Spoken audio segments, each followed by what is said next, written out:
اللہم صلی علی محمد و آل محمد. مطلب ویسا فرمائیں کہ جب اپنے لہجے کو ہم ذوالفقار کر دیں گے، جب اپنے لہجے کو ہم ذوالفقار کر دیں گے، ہر ایک لفظ کو سینے کے پار کر دیں گے. جب اپنے لہجے کو ہم ذوالفقار کر دیں گے، ہر ایک لفظ کو سینے کے پار کر دیں گے. ابھی تو ہم نے سنبھالی ہیں بیڑیاں اپنی، ابھی تو ہم نے سنبھالی ہیں بیڑیاں اپنی، عجیب خوف ہے تم کو کہ وار کر دیں گے. ابھی تو ہم نے سنبھالی ہیں بیڑیاں اپنی، عجیب خوف ہے تم کو کہ وار کر دیں گے. یہ ہر ہے اس نے اچھالی ہے ظلم کی پگڑی، یہ ہر ہے اس نے اچھالی ہے ظلم کی پگڑی. ابھی حسین اسے تاجدار کر دیں گے، ابھی حسین اسے تاجدار کر دیں گے. اور شعر ملاحظہ فرمائیں کہ ابھی حسین اسے تاجدار کر دیں گے. تم اپنی فوج کو 9 لاکھ جو سمجھتے ہو، تم اپنی فوج کو 9 لاکھ جو سمجھتے ہو، ہم ایک وار میں 70,000 کر دیں گے. تم اپنی فوج کو 9 لاکھ جو سمجھتے ہو، ہم ایک وار میں 70,000 کر دیں گے، ہم ایک وار میں 70,000 کر دیں گے. ہمارا نام ہے قاسم اسی رعایت سے، ہمارا نام ہے قاسم اسی رعایت سے، ہم ایک وار میں 2 کے 4 کر دیں گے. ہمارا نام ہے قاسم اسی رعایت سے، ہم ایک وار میں 2 کے 4 کر دیں گے. اور ایک مطلب ملاحظہ فرمائے، شاید یہاں پہلی بار پڑھنے جا رہا ہوں، شاید پڑھا نہیں. ملاحظہ فرمائے کہ شاہ بولے خون کا بہتا ہوا دریا نہ ہو، شاہ بولے خون کا بہتا ہوا دریا نہ ہو، شاہ بولے خون کا بہتا ہوا دریا نہ ہو. روک لو زینب میرے عباس کا حملہ نہ ہو، روک لو زینب میرے عباس کا حملہ نہ ہو. زندگی کو موت میں تبدیل کر دیتے ہیں ہم، زندگی کو موت میں تبدیل کر دیتے ہیں ہم. کیوں ہمارے خوف سے مقتل میں سناٹا نہ ہو، کیوں ہمارے خوف سے مقتل میں سناٹا نہ ہو. یہ آخری کا شعر کہ عشق حیدر نے سنواری ہے ہماری زندگی، عشق حیدر نے سنواری ہے ہماری زندگی. غیر ممکن ہے ہمارے قتل پہ چرچا نہ ہو، غیر ممکن ہے ہمارے قتل پہ چرچا نہ ہو. آئیے انہی مصروں کے زیر سایہ میں خطیب اہل بیت ذاکر آل محمد علی جناب مولانا عسکری صاحب سے گزارش کرتا ہوں کہ وہ آئے اور اپنے روحانی بیان سے مومنین کی روحانیت میں اضافہ فرمائے. بواز بلند صلوات. اللہم صلی علی محمد و آل محمد. اللہم صلی علی محمد و آل محمد.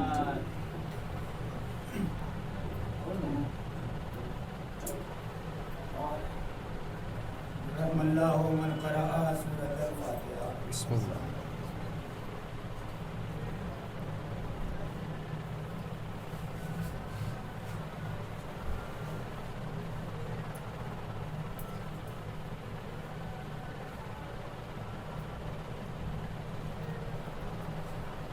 لا حول ولا قوة إلا بالله السميع العليم.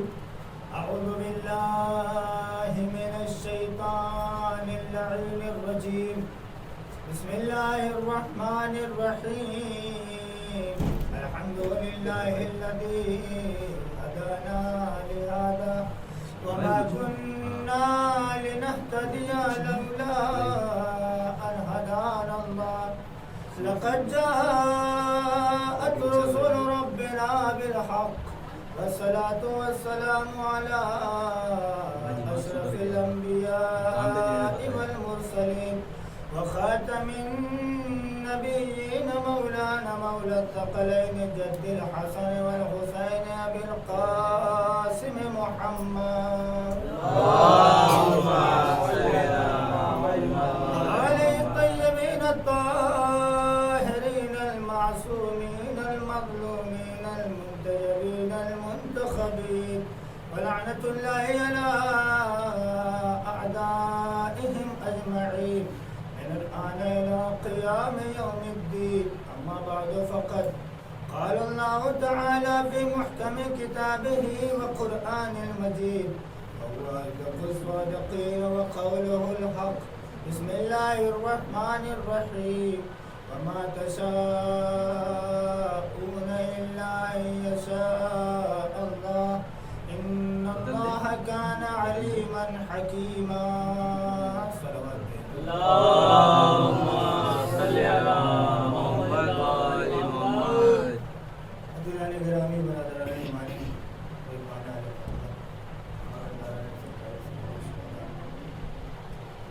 جیسا کہ آپ کے علم ہے، یہ مجلس زبانی مجلس ہے جو منعقد کی ہے، یہ کہا جائے سال گزشتہ کے طریقے سے اس سال میں اس مجلس کا انعقاد ہوا. دیکھیے، نمبر پہ آنے والے حاضرین آپ کو بدلتے ہوئے ملیں گے، لیکن جو بھی ممبر کے اوپر آئے گا وہ آپ کو فضیلت آل محمد سے ہموار کرتا ہوا ہی ملے. عزیزان گرامی، یہ آیہ مبارکہ جس کو میں نے آپ کی سماعتوں کے حوالے کیا ہے، تو قرآن مجید کی بڑی ہی مشہور و معروف ہے، جس کے اندر ارشاد رب العزت ہو رہا ہے وما تشاءون الا ان یشاء اللہ.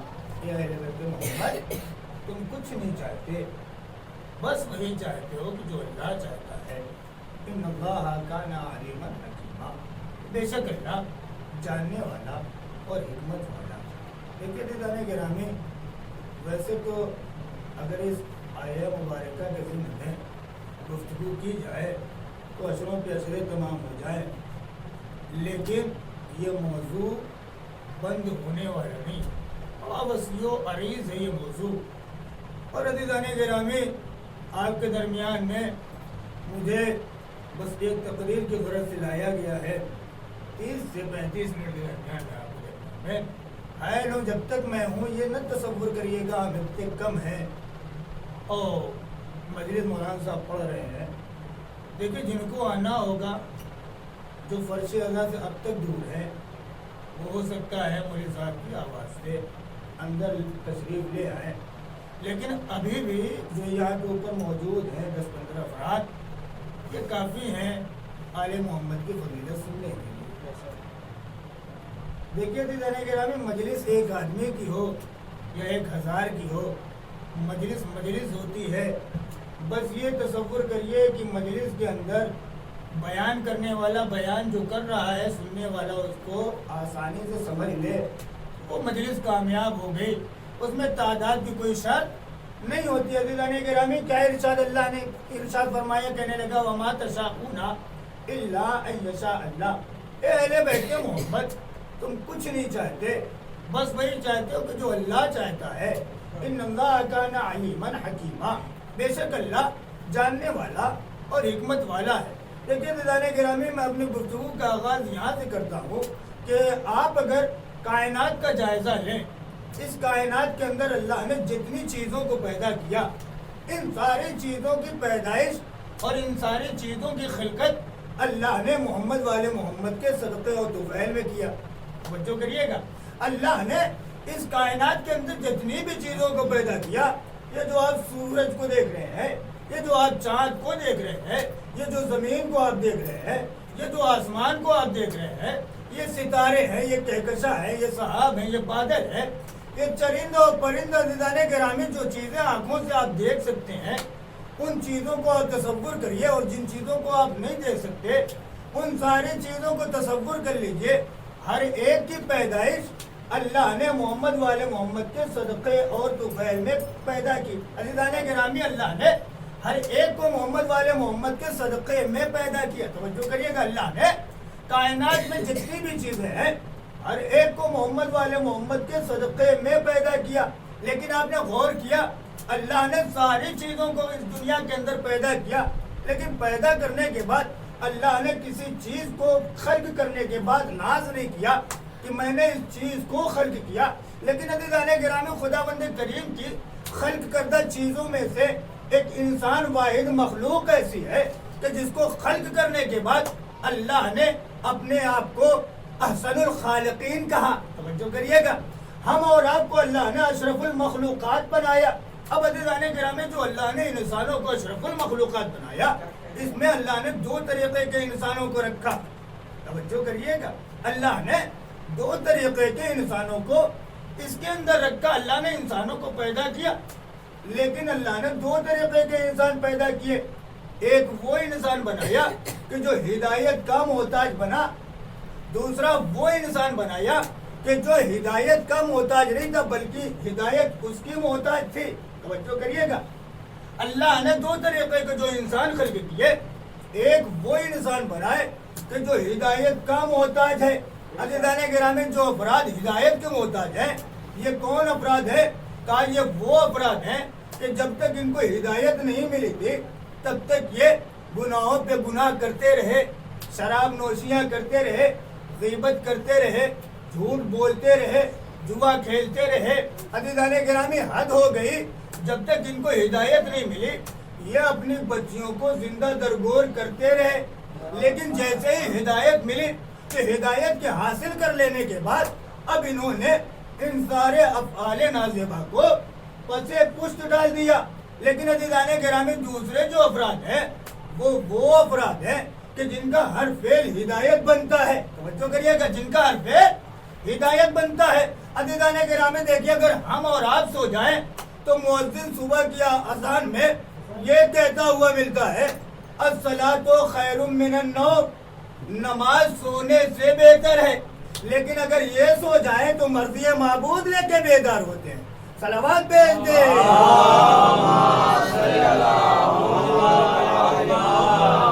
عزیزان گرامی, اگر یہ سو جائے تو مرضی معبود لے کے بیدار ہوتے ہیں. اس کا مطلب یہ ہوا کہ اللہ نے دو طریقے کے جو انسان خلق کیے, ایک ہوا ہدایت کا محتاج, دوسرا انسان وہ ہوا کہ جو ہدایت کا محتاج نہیں بنا بلکہ ہدایت اس کی محتاج بنی.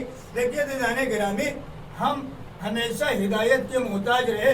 اب یہ الگ کی بات ہے کہ آدمی پڑھ لکھ کے ذرا سا کیا قابل ہو جاتا ہے, کیا کہہ سکتے ہیں اپنی زبان میں. بس اتنا تصور کر لیجیے کہ کسی ایک موضوع کے اوپر اس کو کسی صاحب کے مقابل میں ذرا سا اس کو احساس ہوا کہ جیسے میں نے بہت زیادہ علم حاصل کر لیا, تو اس کو بہت زیادہ گھمنڈ ہونے لگا اور بہت زیادہ اپنے اوپر ناز ہونے لگا. عزیزان گرامی, ایک موضوع کا حاصل کر لینا آدمی کے لیے دنیا کے اندر زندگی گزارنے کے لیے کافی نہیں ہے. جب وہ مریض ہوگا تو اس کو ڈاکٹر صاحب کے پاس جانا پڑے گا, جب اس کو سفر کرنا ہوگا تو اس کو کار کے اوپر بیٹھنا پڑے گا. عزیزان گرامی, اس کا مطلب یہ ہے کہ ہم قدم قدم پہ محتاج ہیں ایک دوسرے کے. اب عزیزان گرامی, جو اس قدر محتاج ہو, قدم قدم پر کسی کا محتاج ہو, بتائیے اللہ ایسے افراد کو بغیر حاجی کے چھوڑ سکتا ہے؟ تو اللہ نے دو طریقے کے جو انسان کو خلق کیے, ایک ہدایت کا محتاج ہوا, دوسرے وہ ہیں کہ جو ہدایت کے محتاج نہیں بلکہ ہدایت ان کی محتاج تھی. عزیزان گرامی, یہ وہ افراد ہیں کہ جو افعال پہلے انجام دیتے ہیں, قرآن کی آیتیں بعد میں نازل ہوتی ہیں. اب آپ پوچھئے گا مولوی صاحب کوئی دلیل ہے آپ کے پاس, تو عزیزان گرامی دو چار آیتیں قرآن مجید سے سن لیجئے. ویسے تو قرآن مجید میں اللہ نے 6666 آیتیں رکھی. سب کو سنانا میرا مقصود نہیں, بلکہ آپ اتنا سن لیجئے کہ یہ وہ افراد ہیں کہ جو فعل پہلے انجام دیتے ہیں, قرآن کی آیت بعد میں نازل ہوتی ہے. اچھا دلیل سنیے کہ جب مولائے کائنات نے حالت رکوع میں انگوٹھی سائل کو اتار کے پہلے دی, قرآن کی آیت بعد میں نازل ہوئی. اچھا قرآن کی آیت کیا نازل ہوئی؟ کہا انما ولیکم اللہ ورسولہ والذین آمنوا الذین یقیمون الصلاۃ ویؤتون الزکاۃ وہم راکعون. اسی طریقے سے مولائے کائنات نے میدان جنگ میں جنگ کے لڑائیاں پہلے کی, قرآن کی آیت بعد میں نازل ہوئی. اچھا قرآن کی آیت کیا نازل ہوئی؟ کہا قرآن کی آیت نازل ہوئی کأنہم بنیان مرصوص. توجہ کریے گا. اسی طریقے سے اللہ کے حبیب نے شہزادی کونین اور مولائے کائنات کی شادی ایک ساتھ پہلے کی، قرآن کی آیت بعد میں نازل ہوئی۔ اچھا قرآن کی آیت کیا نازل ہوئی؟ کہا مرج البحرین یلتقیان۔ اسی طریقے سے اللہ کے حبیب نے چادر کے نیچے چاروں نفوس کو پہلے جمع کیا، قرآن کی آیت بعد میں نازل ہوئی۔ اچھا قرآن کی آیت کیا نازل ہوئی؟ کہا قرآن کی آیت نازل ہوئی انما یرید اللہ لیذھب عنکم الرجس اہل البیت ویطہرکم تطہیرا۔ صلوات بھیج دیں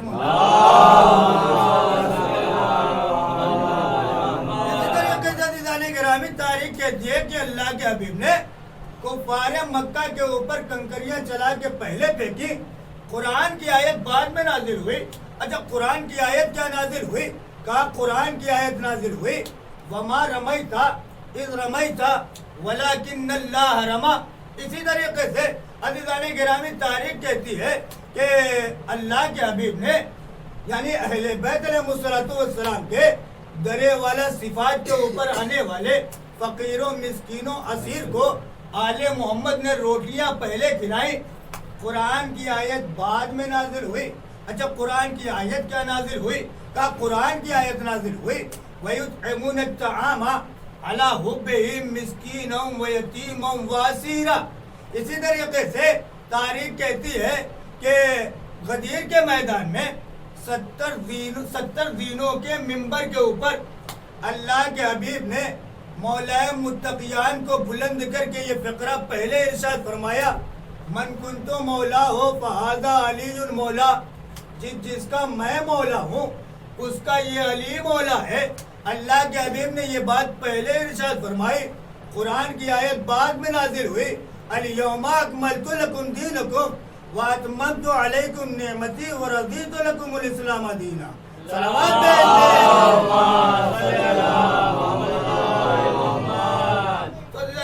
آپ نے غور کیا اللہ نے کس طریقے کے انسانوں کو پیدا کیا تھا؟ دو طریقے کے انسانوں کو اللہ نے پیدا کیا۔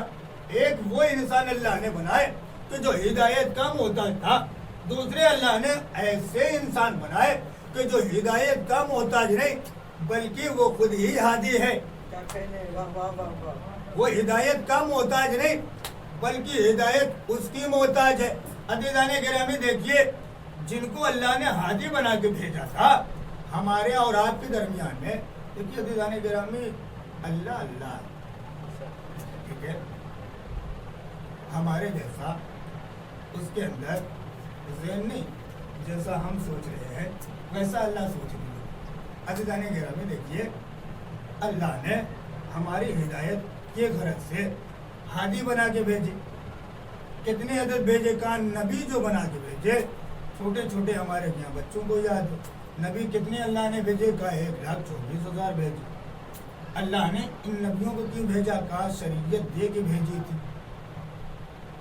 بعض نبیوں کو یعنی جو اولو العزم نبی ہیں ان کو اللہ نے شریعت دے کے بھیجی تھی، انہیں کی شریعت چلتی رہی۔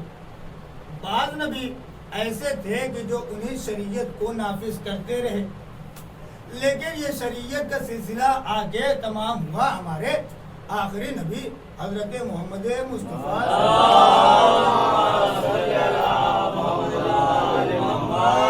یہاں آگے تمام ہوا۔ جتنی شریعتیں تھیں سب کو اللہ نے منسوخ کر دیا۔ اب قیامت تک جو شریعت چلے گی وہ کس کی چلے گی؟ کہا محمد عربی کی شریعت چلے گی۔ عزیزان گرامی پھر اللہ نے ان کے نائب بنائے تاکہ یہ نائب موجود رہ کے محمد عربی کی شریعت کو باقی رکھیں۔ توجہ کریے گا، یہ نائب اس دنیا کے اندر باقی رہ کے محمد عربی کی شریعت کو باقی رکھیں۔ لیکن عزیزان گرامی آپ نے غور کیا اللہ نے ہماری ہدایت کے لیے اپنے جیسا بنا کے بھیجا۔ 2 ہاتھ ان کو دے دی، 2 ہاتھ ہمیں دے دی، 2 آنکھوں سے ان کو نواز دیا، 2 آنکھیں ہمیں دے دی، 2 کان سننے کے لیے ان کو دے دیے، 2 کان سننے کے لیے ہمیں دے دیے، چلنے کے لیے 2 پیروں سے اللہ نے ہمیں نوازا، 2 پیروں سے اللہ نے ان کو بھی نوازا۔ جیسے ہمیں بھوک کا احساس ہوا ایسے ہی اللہ نے ان کو بھی بھوک کا احساس دلایا۔ اچھا اللہ نے ان کو خاکی جسم و جسمانیت میں کیوں بھیجا؟ کہ اس لیے بھیجا کہ اگر وہ کسی اور شکل و صورت میں آتے تو ہم ان سے مانوس نہ ہو پاتے، ان کی باتیں نہ مان پاتے۔ جناب موسیٰ علیہ السلام کے بارے میں پتہ ہے، جب بھی کوئی گھٹنا گھٹتی تھی، چھوٹی سے چھوٹی یا بڑی سے بڑی، بہت سے لوگ بڑے بکرات ہوتے ہیں میرے، جانتے ہوئے بھی سامنے والے کو پریشان کرتے ہیں، تو کچھ افراد ایسے بھی تھے جو بکراتی میں ماہر تھے۔ دیکھیے بکرات لفظ اچھا ہے، سقراط کے جو استاد گزرے ہیں ان کا نام بکرات تھا، ٹھیک ہے۔ تو یہ بہت سے لوگ ایسے ہوتے ہیں کہ جو سامنے والے کو درجہ پریشان کرتے ہیں۔ موسیٰ اپنے اللہ سے پوچھو بارش کب ہوگی، موسیٰ اپنے اللہ سے پوچھو وہ دکھتا کیوں نہیں ہے۔ تو عزیزان گرامی، یہ جو اللہ نے خاکی جسم و جسمانیت میں ہمارے ہادی کو بھیجا تھا، بس اس لیے بھیجا تھا تاکہ ہم ان سے مانوس ہو جائیں، ان کی سیرت و رفتار کو ہم دیکھیں، اسی طریقے کی ہم سیرت کو اپنائیں۔ بھائی اگر وہ کھانا کھا کے دکھائیں گے تب ہمیں پتہ چلے گا نا کھانا کس طریقے سے کھانا چاہیے۔ اب یہ تو کہا جائے اسمارٹ زمانہ چل رہا ہے، اس میں آپ جاتے ہیں شادیوں میں اکثر شرکت کرتے ہیں اور میں دیکھتے ہیں بڑے بڑے میرج ہال میں جو جتنا بڑا ہوتا ہے اتنا بڑا میرج ہال لگتا ہے، اس کے اندر آپ جاتے ہیں دیکھتے ہیں بے پردگی تو اپنے مقام کے اوپر ہوتی ہے، اور اس کے بعد جو کھانا کھانے کا دستور آتا ہے، ٹائم آتا ہے، تو آپ نے دیکھا ہوگا جانور ہم سے اچھے ہیں، ٹھیک ہے، جانور ہم سے اچھے ہیں۔ شہر لکھنؤ جو تہذیب کا مرکز ہے، یہاں کے اوپر یہ سب چیزیں وجود میں آ رہی ہے، بڑا افسوس ہوتا ہے۔ اب تو مجلسوں کے اندر بعض جگہوں کے اوپر آپ جائیے گا جو بہت ہائی فائی قسم کے لوگ ہیں، وی آئی پی جس کو بولا جاتا ہے، ان کے یہاں جب مجلس ہوتی ہے تو مجلس کے بعد جو مومنین آتے ہیں ان کو بعنوان تبرک جو چکھایا جاتا ہے وہ بھی آپ کھڑے ہو کے کھائیے، بیٹھنے کی جگہ نہیں ہے، ٹھیک ہے۔ تو عزیزان گرامی یہ ساری چیزیں آئی وجود میں، لیکن کہنے کا میرا اصل مقصد تھا، دیکھیے میں موضوع سے بھٹکا جا رہا ہوں، بس اتنا سمجھ لیجیے کہ اللہ نے ہادی کو اس لیے ہمارے جیسے بھیجا، ہماری شکل و صورت میں اس لیے بھیجا تاکہ ہم ان کی باتوں کو اچھی طریقے سے آسانی سے قبول کر سکیں، ہم ان کی باتوں کو مان سکیں۔ وہ کھا کے دکھائیں گے نہیں تو ہمیں کھانا آئے گا کیسے، وہ چل کے بتائیں گے نہیں تو ہمیں چلنا آئے گا کیسے۔ عزیزان گرامی انہوں نے ہمیں ہر طریقے کے درس و دروس دیے، لیکن عزیزان گرامی دیکھیے یہ جو سامنے درس لینے والے ہوتے ہیں نا مجلس حسین کو چھوڑنے کے بعد، یہ دیکھیے ہم اس وقت مجلس حسین ہو رہی ہے اور اس وقت میں ممبر کے اوپر بیٹھا ہوا فضائل حسین آپ کے گوش گزار کر رہا ہوں۔ آپ اس وقت جتنے بھی افراد موجود ہیں 35-40، ہر ایک کا ذہن میرے جیسا ہے، توجہ کریے گا۔ آپ نے سنا ہوگا ممبئی کے اندر ایک ڈاکٹر نے ریسرچ کی، ایک چھری سے، ابھی دیکھیے نائی کے یہاں بال کٹوانے کے لیے جائیں، بہت سے لوگ مٹواتے ہیں، حالانکہ شریعت میں حرام ہے، تو آپ جائیے گا دیکھیے گا جیسے استورے کے اوپر وہ پھیرتا ہے بلیڈ سے، تو جو بلیڈ استعمال کر لیتا ہے اس کو نکال کے ایک الگ سے ڈبے میں ڈال دیتا ہے۔ جب پوچھا گیا بھائی اس کو دوبارہ استعمال کیوں نہیں کرتے، کہا ہو سکتا ہے اس کی تاثیر اس کے اندر چلی جائے۔ ایک ڈاکٹر تھا، اس نے دیکھا 10 محرم کے دن لوگ ایک ہی چھری سے بار بار کما لگاتے جا رہے ہیں، تو اس ڈاکٹر کو جو دوسرے مذہب کا تھا ممبئی کے اندر کی یہ بات ہے، کہنے لگا کہ میں نے ریسرچ کیا آخر ایسا کیسے ہے کہ ایک ہی خنجر سے ہر ایک اپنے سر کے اوپر وار کر رہا ہے، کسی کو کچھ نہیں ہو رہا ہے۔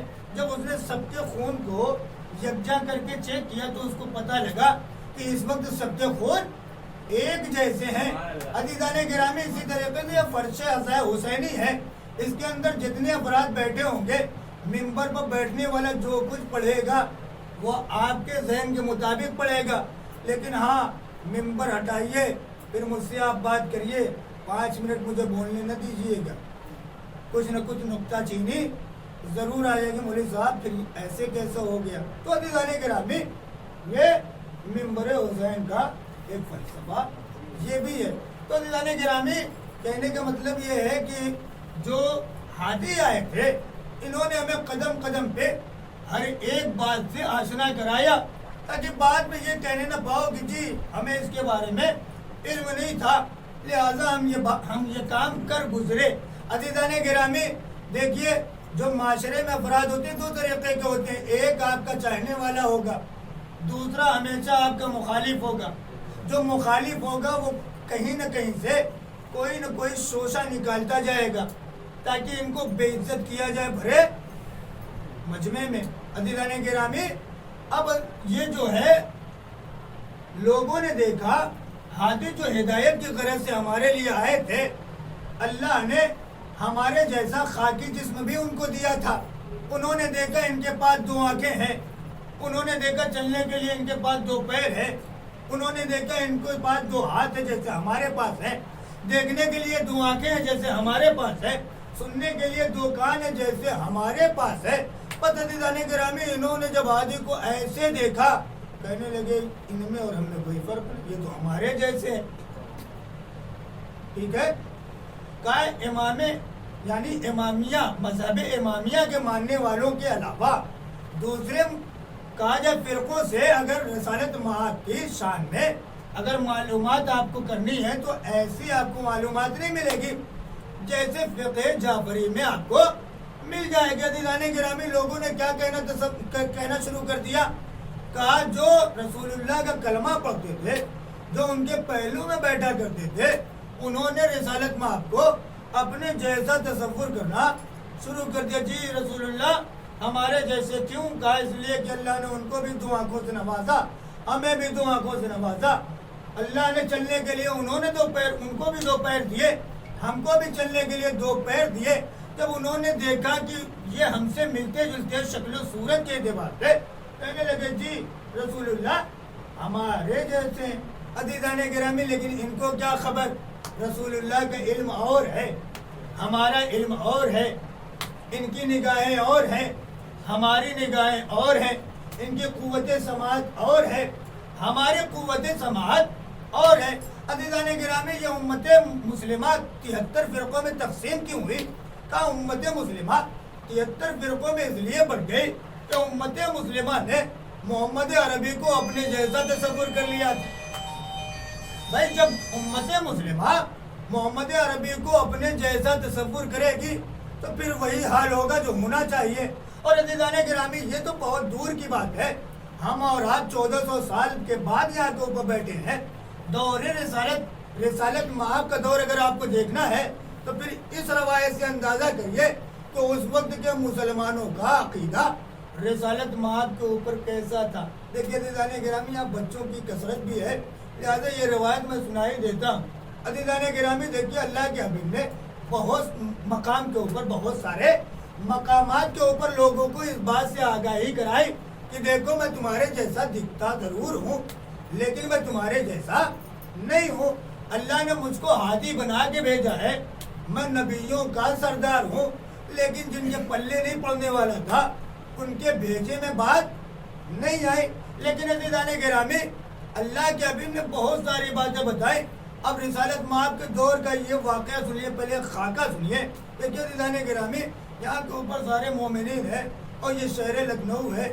یہاں کے اوپر جب میں آیا تو میں نے علماء کرام سے سنا کہ ایک زمانہ تھا یہاں کے اوپر شیعوں کی جو مسجدیں تھیں ان کی تعداد 1000 تھی۔ جناب آصف الدولہ بادشاہ جو گزرے ہیں ان کے زمانے میں وہ تو سب کو بسایا کرتے تھے، آ جاؤ یہاں کے اوپر رہو لکھنؤ میں۔ شہر لکھنؤ ویسا نہیں تھا جیسا اب دکھ رہا ہے۔ عزیزان گرامی، اس زمانے میں لکھنؤ آنے کے لیے لوگ سوچا کرتے تھے، ٹھیک ہے؟ تو اس زمانے کی بات ہے، بتاتے ہیں کہ شہر لکھنؤ میں 1000 مسجدیں موجود تھیں۔ نماز پڑھنے والے نمازی بہت کم تھے، لہذا بادشاہ سلامت نے ایسا کیا کہ انہوں نے 500 مسجدیں اہل سنت حضرات کو دے دی، 500 مسجدیں شیعوں کے حوالے کر دی۔ سنا ہوگا بہت سی ایسی مسجدیں ہیں کہ جو پہلے زمانے میں شیعوں کی تھی، اب وہاں کے اوپر اہل سنت حضرات نماز پڑھتے ہیں۔ تو عزیزان گرامی، کہنے کا مطلب یہ ہے کہ دیکھا ہوگا آپ نے، اچھا نماز جماعت ہوتی، قدم قدم پہ ہمارے یہاں یہ دیکھ 5 مینارہ ہے، اس کے آگے بڑھیے حسینیہ ہے، اس کے آگے بڑھیے ولی العصر ہے، یعنی آپ کو ایک ہی گلی میں 2-4 مسجدیں، یہ تو ایک مدرسہ امام علی علیہ السلام، یہاں کے اوپر ماشاءاللہ نماز جماعت کا انعقاد ہوتا ہے اور آپ حضرات بھی وہاں کے اوپر نماز جماعت کی غرض سے جاتے ہیں۔ عزیزان گرامی آپ نے دیکھا ہوگا، پہلے خاکہ سنیے، جب نماز کی غرض سے آپ جاتے ہیں تو آپ نے دیکھا ہوگا مسجد کے اندر خالی بزرگین نہیں ہوتے، خالی نوجوانوں کی تعداد نہیں ہوتی، بلکہ وہاں کے اوپر بچے بھی ہوتے ہیں، جیسے اس وقت فرش ادا کے اوپر بچے موجود ہیں، اسی طریقے سے مسجدوں کے اندر بھی 2-4 بچے ہوتے ہیں۔ میں نے بھی اپنے بچپن میں دیکھا ہے اور کیا بھی ہے، آپ نے بھی اپنے بچپن میں یہ فعل انجام دیا ہوگا۔ بچپنا جب ہمارا تھا تو ہم لوگ کرتے کیا تھے، جب نماز جماعت ہوتی تھی اور نماز جماعت کی غرض سے ہم لوگ جب کھڑے ہوتے تھے تو ایسا ہوتا تھا سورہ آتی نہیں ہے، ہم لوگ چپکے ساری باتیں سنا کرتے تھے۔ اس کے بعد ہوتا کیا تھا، مولانا صاحب جیسے کہہ کے اللہ اکبر رکوع میں جانا چاہتے تھے، ہم ان سے پہلے رکوع میں چلے جاتے تھے۔ مولوی صاحب سجدے میں جانا چاہتے تھے، ہم ان سے پہلے سجدے میں چلے جاتے تھے۔ عزیزان گرامی، اگر اس وقت ہم سے کوئی پوچھتا یہ بار بار آپ مولانا صاحب سے پہلے سارے فعل انجام کیوں دے رہے ہیں، تو ہم ایک بار کی ایک ہی جواب دیتے، اس لیے ہم چاہتے ہیں جلدی سے نماز تمام ہو جائے تاکہ ہم کھیل اور کود میں دوبارہ مشغول ہو جائیں۔ عزیزان گرامی، آپ نے غور کیا، یہ بچوں کی فطرت ہوتی ہے۔ اب بھی آپ جائیے گا تو دیکھیے گا بچے ہر فعل مولوی صاحب سے پہلے انجام دیتے ہیں۔ ان کی سوچ کیا ہوتی ہے، شاید ہمارے رکوع پہلے کر لینے سے، شاید ہمارے سجود پہلے کر لینے سے نماز تمام ہو جائے گی، لیکن ان کو کیا پتا نماز تمام اس وقت ہوگی جب مولوی صاحب نماز کو پائے تکمیل تک پہنچائیں گے۔ توجہ کریے گا۔ اب عزیزان گرامی، یہ جو خاکہ میں نے بیان کیا ہے، ایسا ہی کچھ خاکہ دور رسالت مآب میں مسجد النبوی کا بھی تھا۔ جیسے ہمارے یہاں بچے یہ چاہتے ہیں جلدی جلدی نماز پڑھے اور پڑھنے کے بعد ہم فوری طور پہ کہاں چلے جائیں، کام جلدی سے کھیل اور کود میں مصروف ہو جائیں۔ عزیزان گرامی، آپ نے غور کیا، اسی طریقے کا ماحول دور رسالت مآب میں نے کتاب کے اندر پڑھا، روایت سن لیجئے۔ روایت یہ ملتی ہے کہ رسالت مآب مسجد النبوی میں جب نماز پڑھاتے تھے تو مدینے کے اندر سارے مسلمان تھے، آپ کو اس بات کا علم ہے۔ مسلمان جو تھے ان کی تعداد کم نہیں تھی، بہت زیادہ مدینے کے اندر مسلمان رہا کرتے تھے، لیکن ان مسلمانوں میں 2 طریقے کے مسلمان تھے، ایک رسالت مآب کے چاہنے والے تھے، ایک رسالت مآب کے مخالف تھے۔ لیکن دیکھیے عزیزان گرامی، جو مخالف تھے ان کو ہماری زبان میں منافقین کہتے ہیں۔ دیکھیے میں نے غلط کہہ دیا، ہماری زبان میں نہیں، قرآن کی زبان میں منافق کہتے ہیں۔ جو رسول اللہ کے مخالف تھے ان کو منافقین کہتے ہیں۔ تاریخ کہتی ہے کہ اللہ کا حبیب جب نماز پڑھاتا تھا نا، رکوع کی نوبت آتی تھی، اللہ کا حبیب رکوع میں جا نہیں پاتا تھا، اس سے پہلے یہ رکوع بجا لاتے تھے۔ اللہ کا حبیب سجدہ کر نہیں پاتا تھا، اس سے پہلے یہ سجدہ بجا لاتے تھے۔ عزیزان گرامی، 1 دن ہوا، 2 دن ہوا، 3 دن ہوا، جب پے در پے اسی فعل کو انجام دیتے رہے، جب بار بار اسی فعل کو لوگ انجام دیتے رہے تو اللہ کے حبیب کو جلال آیا، منبر کا سہارا لیا، مجمع کو ٹوک کے فرمایا، یہ کون سا طریقہ ہے، تم نماز کی حالت میں مجھ سے پہلے رکوع کر لیتے ہو، تم مجھ سے پہلے سجود کر لیتے ہو، کیا تم کو نماز کی تنظیم کا خیال نہیں آتا؟ ارے یہ کوئی احد کا میدان ہے کہ جہاں کے اوپر بھاگ جانا اپنے لیے باعث افتخار سمجھتے ہو؟ اب عزیزان گرامی، ایسا طنز ان کے سامنے ہوا کہ مجھ سے پہلے رکوع کیوں کرتے ہو، مجھ سے پہلے سجود کیوں کرتے کیوں تھے؟ تو اس لیے کرتے تھے جلدی سے، ان کے بھی مائنڈ میں ہمارے بچپن والی باتیں، جلدی سے ہمارے رکوع اور سجود کر لینے سے نماز تمام ہوگی، ہم آسانی سے بازار مدینہ کا معائنہ کریں گے۔ عزیزان گرامی، جب اللہ کے حبیب نے ٹوکا، جب تک بزم نبوت میں تھے تب تک تو کسی کی جرات آپس میں بات کرنے کی نہیں ہوئی، لیکن ہاں جب بزم پیغمبر سے اٹھے تو آپس میں یہ چینی گوئیاں شروع کر دی۔ دیکھا رسالت مآب ہوتے ہم سے آگے، ہم ہوتے ان سے پیچھے، ان کو کیسے خبر ہم نے رکوع کب کیا، ان کو کب خبر ہم نے سجود کب انجام دیے؟ اس کا مطلب یہ ہوتا ہے کہ کہ جب ہم سجدے میں چلے جاتے ہیں تو پیچھے مڑ کے دیکھ لیا کرتے ہیں کون رکوع میں گیا ہے، کون سجدے میں گیا ہے، کون سجدے میں جانے والا ہے، کون سجدے سے اٹھ چکا ہے۔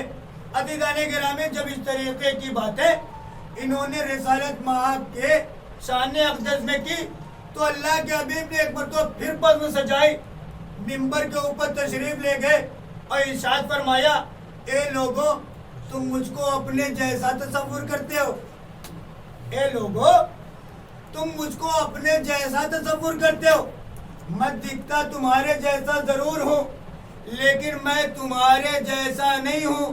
جاننا چاہتے ہو کیوں؟ اس لیے کہ واللہ انی ارا من خلفی کما ارا من بین یدیا، سنو جس طریقے سے میں آگے دیکھتا ہوں اسی طریقے سے میں پیچھے بھی دیکھتا ہوں۔ صلوات بھیجتے ہیں۔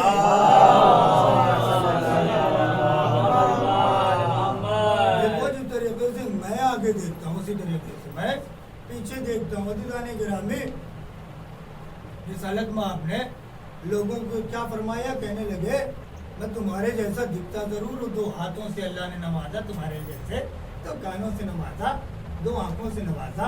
یہ نہ تصور کرو کہ ہم تمہارے جیسے دکھتے ہیں لیکن حقیقت میں تمہارے جیسے ہیں نہیں۔ عزیزان گرامی، اللہ کے حبیب نے ارشاد فرمایا کہ واللہ انی ارا من خلفی کما ارا من بین یدیا، جس طریقے سے میں آگے دیکھتا ہوں اسی طریقے سے میں پیچھے دیکھتا ہوں۔ عزیزان گرامی، اسی سے ملتی جلتی آخری روایت سنیے، اس کے بعد صاحب کی خدمت تمام کیے دیتا ہوں۔ دیکھیے مولا متقیان حضرت علی بن ابی طالب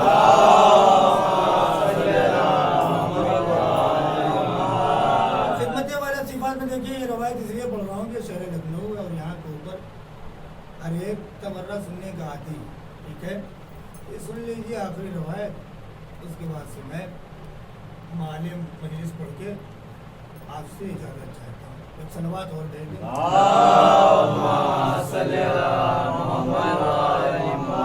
دیکھیے عزیزان گرامی، اللہ کے حبیب نے کیا ارشاد فرمایا، ذہن میں رکھیے گا، میں جس طریقے سے آگے دیکھتا ہوں ایسے ہی میں پیچھے بھی دیکھتا ہوں۔ ایسے ہی ملتی جلتی ایک روایت مولا متقیان علیہ السلام کے سامنے تاریخ کہتی ہے، ایک صاحب آئے، دیکھیں ممبر ہے، ممبر زین صاحب کا، میں نام نہیں لوں گا، اور روایت ایسی آپ کو سمجھ جائیے گا، جو سمجھ جائیے گا نا تو نعرہ تیز نہ لگائیے گا، دل ہی میں لگا لے گا، جیسے دل چاہے ویسے نعرہ لگا لے گا، کوئی روک تھام نہیں۔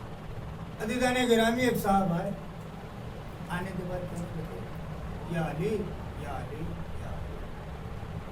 ہم نے اکثر جنگوں میں آپ کو دیکھا ہے، آپ جب جنگ میں جاتے ہیں نا تو آپ خچر لے کے جاتے ہیں، ایک تیز رفتار گھوڑا کیوں نہیں لے لیتے؟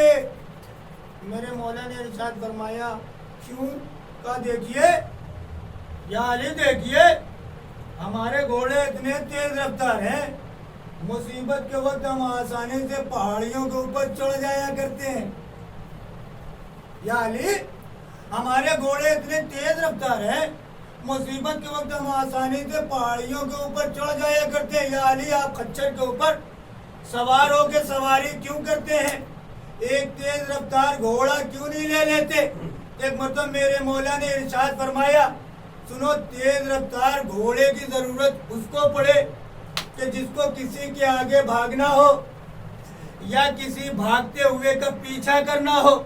سنو، علی کی فطرت میں یہ دونوں چیزیں شامل نہیں، نہ علی کہیں سے بھاگتا ہے نہ علی کسی بھاگتے ہوئے کا پیچھا کرتا ہے۔ اس نے کہا، یا علی، یہ تو بچہ ہم نے دیکھا ہے آپ میدان چھوڑتے نہیں، میدان چھوڑنے والوں کا آپ پیچھا کرتے نہیں، لیکن یا علی ہم نے بھی بہت ساری جنگوں میں شرکت کی، یہ الگ کی بات ہے، یا علی جنگوں میں شرکت کی ضرور، لیکن آج تک کسی کو ایک زخم بھی نہ لگا سکے۔ یا علی، ہم نے جنگوں میں شرکت بہت کی لیکن کسی کو ہم ایک زخم بھی نہ لگا سکے، لیکن یا علی، ہم نے جنگوں میں دیکھا ہے اور لوگ جب جنگ کرنے کی غرض سے میدان میں اترتے ہیں تو اسلحے جنگ سے آراستہ ہوتے ہیں، ان کے سینے کے اوپر بھی زرہ ہوتی ہے، پشت کے اوپر بھی زیرہ ہوتی ہے، لیکن یا علی ہم نے آپ کو دیکھا آپ اکثر جنگوں میں زیرہ پہنتے تو ضرور ہیں لیکن سینے کے اوپر پہنتے ہیں، پشت کے اوپر زیرہ نہیں پہنتے۔ یا علی اگر کسی نے آپ کی پشت کے اوپر حملہ کر دیا تو کیا کریے گا؟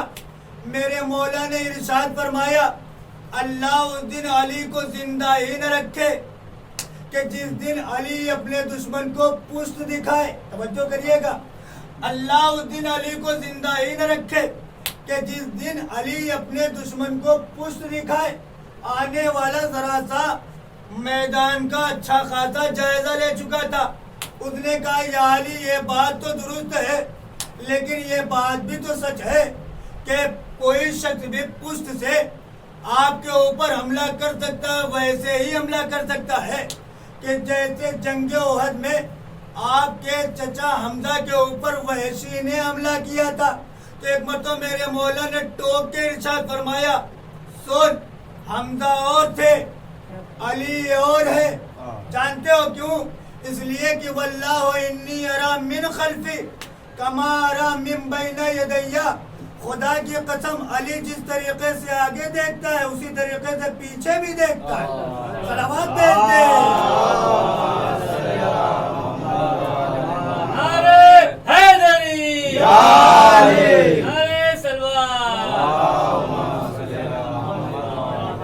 آگے قسم جس طریقے سے علی آگے دیکھتا ہے اسی طریقے سے پیچھے دیکھتا۔ دیدانے گرامی میں بہت لوگوں نے 86 جنگیں ہوئی ہیں دور رسالت مآب میں۔ آپ جنگوں کا جائزہ لیجئے، غزوات دیکھیے، چھوٹی بڑی جو جنگیں ہوئی ہیں رسالت مآب بن کے آتے رحمت اللہ علیہ، لیکن جنگیں کتنی لڑنے پڑی؟ کہا 86 جنگیں۔ اس کے بعد مولائے کائنات میں 2-4 جنگیں لڑی۔ تو عزیزان گرامی مولائے کائنات ہر جنگ میں جاتے رہے اور فاتح بن کے آتے رہے۔ آپ نے غور کیا؟ ہر جنگ میں جاتے رہے، فاتح بن کے آتے رہے۔ عزیزان گرامی پورے عرب کے خطے پر بسنے والے ایک ایک فرد کو علی کا نام یاد ہو گیا، ہر ایک کو اس بات کا علم ہو گیا علی اگر میدان میں ہو تو علی کے اوپر حملہ نہیں کیا جا سکتا۔ لہذا عزیزان گرامی اب ان لوگوں نے سازش کی کون ایسا مقام ہے جہاں کے اوپر علی کے اوپر حملہ کیا جا سکتا ہے۔ بس عزیزان گرامی وہ مقام لوگوں نے چنا اور وہ آپ کو پتہ ہے 19ویں ماہ رمضان المبارک کی صبح تھی کہ جب ابن ملجم ملعون نے سر علی کے اوپر ایسی ضربت لگائے کہ مولائے کائنات کا سر شگافتہ ہو گیا۔ اجرکم الزہرا، خدا آپ کو کوئی غم نہ دے سوائے غم امام مظلوم کربلا کے۔ عزادارو آپ بھی آمادے گریہ ہو گئے، بس عزادارو ایک روایت سنیے، آپ کی زحمت تمام کیے دیتا ہوں۔ اے عزادارو مولائے متقیان علیہ السلام کے سر کے اوپر زخم لگا، جیسے ہی زخم لگا مولائے کائنات نے فستو برب الکعبہ کہا اور مسجد کے در و دیوار آپس میں ٹکرانے لگے۔ فضا میں یہ آواز گونجی قد قتل امیر المؤمنین، امیر المومنین قتل کر دیے گئے۔ جیسے ہی یہ آواز زینب و ام کلثوم کے کانوں سے ٹکرائی شہزادیوں نے پکار کے فرمایا اے بھیا حسن و حسین جا کے دیکھو یہ کیسی خبر المناک ہے۔ عزاداروں جب دونوں شہزادے آتے ہیں تو کیا دیکھتے ہیں؟ بابا خون میں لت پت پڑا ہوا ہے۔ حسن مصطفیٰ کو اشارہ کرتے ہیں بیٹا نماز تمام کرا دو۔ اے عزاداروں اس وقت امام حسین علیہ السلام بھی پہنچے تھے نا، دیکھا تھا میرا بابا ہے سر شگافتہ ہے، سر سے خون بہ رہا ہے۔ اے عزاداروں اس وقت امام مظلوم کربلا نے جب دیکھا ہے نا تو شاید تصور کیا ہو، شاید کہا ہو اپنے بابا سے اے بابا آپ نے جب سجدہ خالق میں سر رکھا تو آپ نے کم سے کم سجدہ خالق میں سر رکھنے کے بعد اٹھا تو لیا تھا، لیکن اے بابا ذرا کربلا کے میدان میں آئیے گا، آپ کا یہ بیٹا حسین سجدہ خالق میں جو سر رکھے گا تو حسین اپنے سے سر نہ اٹھائے گا بلکہ شمر ملعون حسین کے سر و تن میں جدائی کر کے سر حسین کو نوکے نیزہ کی بلندی کے اوپر لے جائے گا۔ اجرکم الزہرا، خدا آپ کو کوئی غم نہ دے سوائے غم مظلوم کربلا کے۔ اے عزادارو یہی مظلوم کربلا کا سر تھا جو خونی ملعون کے ہاتھوں میں تھا، یہ عزاداروں نیزے کے اوپر پیوست تھا غریب کربلا کا یہ سر۔ تاریخ کہتی ہے کہ میرا مظلوم امام اسی عالم میں چل رہا تھا، لٹا ہوا قافلہ چل رہا تھا، چلتے چلتے ایک مقام کے اوپر وہ نیزہ کی جو خونی کے ہاتھوں میں تھا، جس کے اوپر سر امام غریب تھا، خونی کے ہاتھوں سے چھوٹ کے زمین میں پیوست ہو گیا۔ خونی نے بار بار کوشش کی لیکن سر حسین والا نیزہ نکلتا نہیں ہے۔ عزاداروں جب تھک چکا تو شمر کو باخبر کرتا ہے۔ شمر کہتا مجھے پتا ہے یہ نیزہ کیسے نکلے گا۔ خونی کہتا تو کیا کرنے والا ہے؟ عزاداروں شمر کچھ بولتا نہیں ہے۔ ایک مرتبہ تازیانوں کو لہراتا ہوا سید سجاد کے قریب آتا ہے اور آنے کے بعد کہتا ہے سید سجاد اپنے بابا سے کہہ دے کہ آگے بڑھے ورنہ یہ تازیانہ ہوگا اور آپ کی پشت ہوگی۔ اے عزاداروں جیسے یہ فقرہ سید سجاد نے سنا اور ایک مرتبہ اپنے بابا کے کٹے ہوئے سر کے قریب آئے، ارشاد فرمایا اے بابا ارے آپ آگے کیوں نہیں بڑھتے؟ اے بابا بتائیے اب آپ کے سجاد کی پشت میں اتنی طاقت نہیں ہے کہ شمر کے تازیانے کی مار کو برداشت کرے گا۔ اجرکم الازدارا خدا آپ کو کوئی غم نہ دے سوائے غم امام مظلوم کربلا کے۔ اے عزاداروں کٹے ہوئے سر سے آواز آئی اے بیٹا سجاد میں آگے کیسے بڑھ جاؤں؟ میرے سینے پر سونے والی سکینہ ناقے سے کہیں گر گئی ہے۔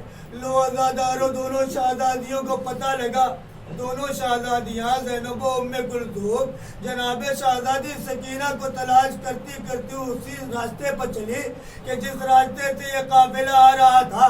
جب سرے راہ کے اوپر پہنچی تو کیا دیکھا؟